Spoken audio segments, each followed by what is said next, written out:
شروع اللہ کے نام سے جو بڑا مہربان نہایت رحم والا ہے۔ یاسین، قسم ہے قرآن کی جو حکمت سے بھرا ہوا ہے۔ اے محمد صلی اللہ علیہ وآلہ وسلم، بے شک تم پیغمبروں میں سے ہو سیدھے رستے پر۔ یہ خدائے غالب اور مہربان نے نازل کیا ہے تاکہ تم ان لوگوں کو جن کے باپ دادا کو متنبع نہیں کیا گیا تھا متنبع کر دو، وہ غفلت میں پڑے ہوئے ہیں۔ ان میں سے اکثر پر خدا کی بات پوری ہو چکی ہے، سو وہ ایمان نہیں لائیں گے۔ ہم نے ان کی گردنوں میں طوق ڈال رکھے ہیں اور وہ ٹھوڑیوں تک پھنسے ہوئے ہیں تو ان کے سر الل رہے ہیں، اور ہم نے ان کے آگے بھی دیوار بنا دی اور ان کے پیچھے بھی، پھر ان پر پردہ ڈال دیا تو یہ دیکھ نہیں سکتے۔ اور تم ان کو نصیحت کرو یا نہ کرو ان کے لیے برابر ہے، وہ ایمان نہیں لانے کے۔ تم تو صرف اس شخص کو نصیحت کر سکتے ہو جو نصیحت کی پیروی کرے اور خدا سے غائبانہ ڈرے، سو اس کو مغفرت اور بڑے ثواب کی بشارت سنا دو۔ بے شک ہم مردوں کو زندہ کریں گے، اور جو کچھ وہ آگے بھیج چکے اور جو ان کے نشان پیچھے رہ گئے ہم ان کو قلم بند کر لیتے ہیں، اور ہر چیز کو ہم نے کتاب روشن یعنی لوح محفوظ میں لکھ رکھا ہے۔ اور ان سے گاؤں والوں کا قصہ بیان کرو جب ان کے پاس پیغمبر آئے، یعنی جب ہم نے ان کی طرف 2 پیغمبر بھیجے تو انہوں نے ان کو جھٹلایا، پھر ہم نے تیسرے سے تقویت دی تو انہوں نے کہا کہ ہم تمہاری طرف پیغمبر ہو کر آئے ہیں۔ وہ بولے کہ تم اور کچھ نہیں مگر ہماری طرح کے آدمی ہو، اور خدا نے کوئی چیز بھی نازل نہیں کی، تم محض جھوٹ بولتے ہو۔ انہوں نے کہا کہ ہمارا پروردگار جانتا ہے کہ ہم تمہاری طرف پیغام دے کر بھیجے گئے ہیں، اور ہمارے ذمے تو صاف صاف پہنچا دینا ہے اور بس۔ وہ بولے کہ ہم تم کو نامبارک دیکھتے ہیں، اگر تم باز نہ آؤ گے تو ہم تمہیں سنگسار کر دیں گے اور تم کو ہم سے دکھ دینے والا عذاب پہنچے گا۔ انہوں نے کہا کہ تمہاری نحوست تمہارے ساتھ ہے، کیا اس لیے کہ تم کو نصیحت کی گئی؟ بلکہ تم ایسے لوگ ہو جو حد سے تجاوز کر گئے ہو۔ اور شہر کے پرلے کنارے سے ایک آدمی دوڑتا ہوا آیا، کہنے لگا کہ اے میری قوم، پیغمبروں کے پیچھے چلو، ایسوں کے جو تم سے صلاح نہیں مانگتے اور وہ سیدھے رستے پر ہیں۔ اور مجھے کیا ہے کہ میں اس کی پرستش نہ کروں جس نے مجھے پیدا کیا، اور اسی کی طرف تم کو لوٹ کر جانا ہے۔ کیا میں ان کو چھوڑ کر اوروں کو معبود بناؤں؟ اگر خدا میرے حق میں نقصان کرنا چاہے تو ان کی سفارش مجھے کچھ بھی فائدہ نہ دے سکے، اور نہ وہ مجھے چھڑا ہی سکیں۔ تب تو میں صریح گمراہی میں مبتلا ہو گیا۔ میں تمہارے پروردگار پر ایمان لایا ہوں، سو میری بات سن رکھو۔ حکم ہوا کہ بہشت میں داخل ہو جا۔ بولا کاش میری قوم کو خبر ہو کہ خدا نے مجھے بخش دیا اور عزت والوں میں کیا، اور ہم نے اس کے بعد اس کی قوم پر کوئی لشکر نہیں اتارا، اور نہ ہم اتارنے والے تھے ہی۔ وہ تو صرف ایک چنگھاڑ تھی آتشیں، سو وہ اس سے ناگہاں بجھ کر رہ گئے۔ بندوں پر افسوس ہے کہ ان کے پاس کوئی پیغمبر نہیں آتا مگر اس سے تمسخر کرتے ہیں۔ کیا انہوں نے نہیں دیکھا کہ ہم نے ان سے پہلے بہت سے لوگوں کو ہلاک کر دیا تھا؟ اب وہ ان کی طرف لوٹ کر نہیں آئیں گے، اور سب کے سب ہمارے روبرو حاضر کیے جائیں گے۔ اور ایک نشانی ان کے لیے زمین مردہ ہے کہ ہم نے اس کو زندہ کیا اور اس میں سے اناج اگایا، پھر یہ اس میں سے کھاتے ہیں۔ اور اس میں کھجوروں اور انگوروں کے باغ پیدا کیے اور اس میں چشمے جاری کر دیے تاکہ یہ ان کے پھل کھائیں، اور ان کے ہاتھوں نے تو ان کو نہیں بنایا، تو پھر کیا یہ شکر نہیں کرتے؟ وہ خدا پاک ہے جس نے زمین کی نباتات کے اور خود ان کے اور جن چیزوں کی ان کو خبر نہیں سب کے جوڑے بنائے۔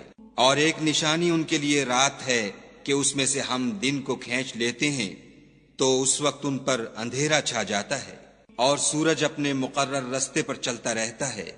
یہ خدائے غالب اور دانا کا مقرر کیا ہوا اندازہ ہے۔ اور چاند کی بھی ہم نے منزلیں مقرر کر دیں، یہاں تک کہ گھٹتے گھٹتے کھجور کی پرانی شاخ کی طرح ہو جاتا ہے۔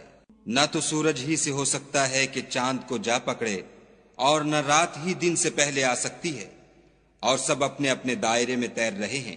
اور ایک نشانی ان کے لیے یہ ہے کہ ہم نے ان کی اولاد کو بھری ہوئی کشتی میں سوار کیا، اور ان کے لیے ویسی ہی اور چیزیں پیدا کیں جن پر وہ سوار ہوتے ہیں، اور اگر ہم چاہیں تو ان کو غرق کر دیں، پھر نہ تو ان کا کوئی فریاد رس ہو اور نہ ان کو رہائی ملے، مگر یہ ہماری رحمت اور ایک مدت تک کے فائدے ہیں۔ اور جب ان سے کہا جاتا ہے کہ جو تمہارے آگے اور جو تمہارے پیچھے ہے اس سے ڈرو تاکہ تم پر رحم کیا جائے، اور ان کے پاس ان کے پروردگار کی طرف سے کوئی نشانی نہیں آئی مگر اس سے منہ پھیر لیتے ہیں۔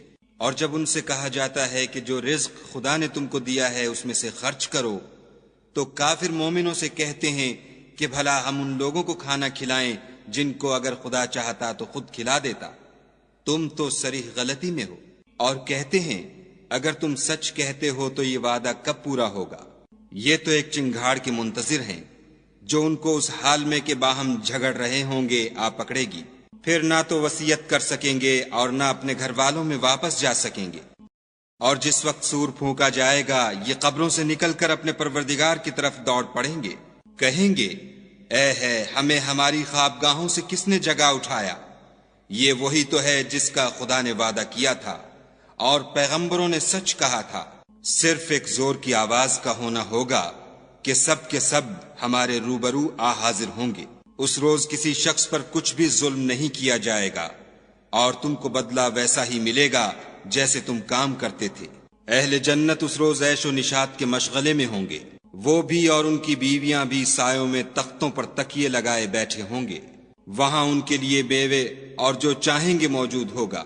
پروردگار مہربان کی طرف سے سلام کہا جائے گا اور گناہ گارو تم آج الگ ہو جاؤ۔ اے آدم کی اولاد، ہم نے تم سے کہہ نہیں دیا تھا کہ شیطان کو نہ پوجنا، وہ تمہارا کھلا دشمن ہے، اور یہ کہ میری ہی عبادت کرنا یہی سیدھا رستہ ہے۔ اور اس نے تم میں سے بہت سی خلقت کو گمراہ کر دیا تھا، تو کیا تم سمجھتے نہیں تھے؟ یہی وہ جہنم ہے جس کی تمہیں خبر دی جاتی تھی۔ سو جو تم کفر کرتے رہے ہو اس کے بدلے آج اس میں داخل ہو جاؤ۔ آج ہم ان کے منہوں پر مہر لگا دیں گے اور جو کچھ یہ کرتے رہے تھے ان کے ہاتھ ہم سے بیان کر دیں گے اور ان کے پاؤں اس کی گواہی دیں گے۔ اور اگر ہم چاہیں تو ان کی آنکھوں کو مٹا کر اندھا کر دیں، پھر یہ رستے کو دوڑیں تو کہاں دیکھ سکیں گے۔ اور اگر ہم چاہیں تو ان کی جگہ پر ان کی صورتیں بدل دیں، پھر وہاں سے نہ آگے جا سکیں اور نہ پیچھے لوٹ سکیں۔ اور جس کو ہم بڑی عمر دیتے ہیں تو اسے خلقت میں اوندھا کر دیتے ہیں، تو کیا یہ سمجھتے نہیں؟ اور ہم نے ان پیغمبر کو شعر گوئی نہیں سکھائی اور نہ وہ ان کو شایع ہے، یہ تو محض نصیحت اور صاف صاف قرآن پر از حکمت ہے، تاکہ اس شخص کو جو زندہ ہو ہدایت کا رستہ دکھائے اور کافروں پر بات پوری ہو جائے۔ کیا انہوں نے نہیں دیکھا کہ جو چیزیں ہم نے اپنے ہاتھوں سے بنائیں ان میں سے ہم نے ان کے لیے چار پائے پیدا کر دیے اور یہ ان کے مالک ہیں، اور ان کو ان کے قابو میں کر دیا تو کوئی تو ان میں سے ان کی سواری ہے اور کسی کو یہ کھاتے ہیں، اور ان میں ان کے لیے اور فائدے اور پینے کی چیزیں ہیں، تو کیا یہ شکر نہیں کرتے؟ اور انہوں نے خدا کے سوا اور معبود بنا لیے ہیں کہ شاید ان سے ان کو مدد پہنچے، مگر وہ ان کی مدد کی ہرگز طاقت نہیں رکھتے، اور وہ ان کی فوج ہو کر حاضر کیے جائیں گے۔ تو ان کی باتیں تمہیں غمناک نہ کر دیں، یہ جو کچھ چھپاتے اور جو کچھ ظاہر کرتے ہیں ہمیں سب معلوم ہے۔ کیا انسان نے نہیں دیکھا کہ ہم نے اس کو نطفے سے پیدا کیا، پھر وہ تڑاک پڑاک جھگڑنے لگا اور ہمارے بارے میں مثالیں بیان کرنے لگا اور اپنی پیدائش کو بھول گیا، کہنے لگا کہ جب ہڈیاں بوسیدہ ہو جائیں گی تو ان کو کون زندہ کرے گا؟ کہہ دو کہ ان کو وہ زندہ کرے گا جس نے ان کو پہلی بار پیدا کیا تھا، اور وہ سب قسم کا پیدا کرنا جانتا ہے، وہی جس نے تمہارے لیے سبز درخت سے آگ پیدا کی، پھر تم اس کی ٹہنیوں کو رگڑ کر ان سے آگ نکالتے ہو۔ بھلا جس نے آسمانوں اور زمین کو پیدا کیا، کیا وہ اس بات پر قادر نہیں کہ ان کو پھر ویسے ہی پیدا کر دے؟ کیوں نہیں؟ اور وہ تو بڑا پیدا کرنے والا اور علم والا ہے۔ اس کی شان یہ ہے کہ جب وہ کسی چیز کا ارادہ کرتا ہے تو اس سے فرما دیتا ہے کہ ہو جا، تو وہ ہو جاتی ہے۔ وہ ذات پاک ہے جس کے ہاتھ میں ہر چیز کی بات چاہت ہے، اور اسی کی طرف تم کو لوٹ کر جانا ہے۔